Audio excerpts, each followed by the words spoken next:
Hello, my name is Michael Lopez. I'm a freshman here at Tarleton State. I'm here to tell you about the importance of running shoes. Now, I'm a track athlete here at Tarleton. I've been running track and cross country ever since middle school. I've been around a lot of different kinds of running shoes, and I've been around a lot of people that have gotten hurt regarding their running shoes. Now, it's a common misconception in running that you get one pair of running shoes and then you're good. They'll last you an eternity. And I'm here to tell you that's simply not true. And the biggest thing I want you to take away from this speech is that running shoes need to be in a constant rotation. You need to keep the lifespan of your running shoes fresh and clean. If you use the same pair of running shoes over and over and over again, there's a lot of bad things that can happen because of that. Now, a running shoe usually lasts around 300 to 500 miles.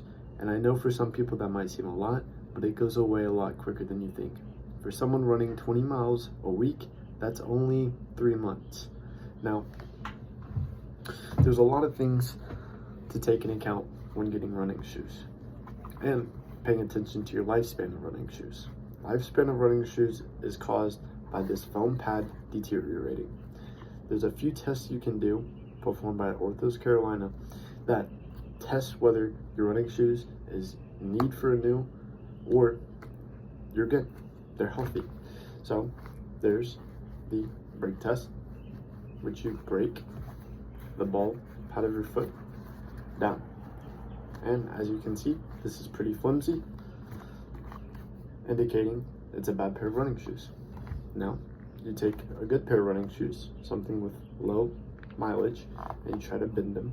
See how they have a little bit more resistance? They don't just collapse in on themselves. As well as a twist test, where you twist them, they kind of just rag up, versus a good pair of running shoes that when you twist them, they're nice and firm. So what this indicates is the breakdown of foam. And foam helps runners significantly because it breaks impact. Impact is huge when it comes to runners. Think about it. Every time you step, you're putting impact on your knees, ankles, and all your joints. If you don't have that foam to help cushion that, then that's going to cause a lot of excess stress on your bones and ligaments, which cause stress fractures and micro tears, which are no good for runners, not in the slightest.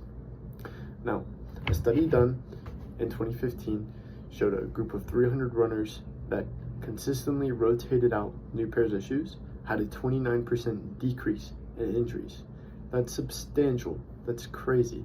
So, say you're just going out with your family for your neighborhood 5K, you're using your running shoes, and it has more than 500 miles. You're going to notice that it's going to be a lot more impactful, and this causes, like I said, the stress fractures and micro tears, which are no good. Now, there's a few other things that you should take into account when getting running shoes, other than, having that lifespan up to date. There are multiple types of running shoes: trainers, recovery shoes, and racing shoes. Now, all these shoes are used for different things. Depending on what you need, depending if you race a 5K or just go out for your, de-stress run after a hard days of work, then you get different types of running shoes. For example, this is more of a comfort-based running shoe. This is more of a trainer, and like I said, your race shoe for races.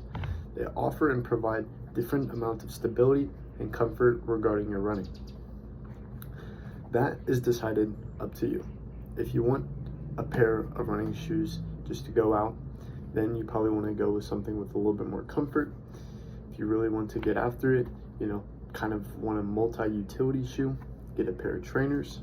And if you're ready to go try to PR in a 5K or a half marathon, then you can get some racing shoes.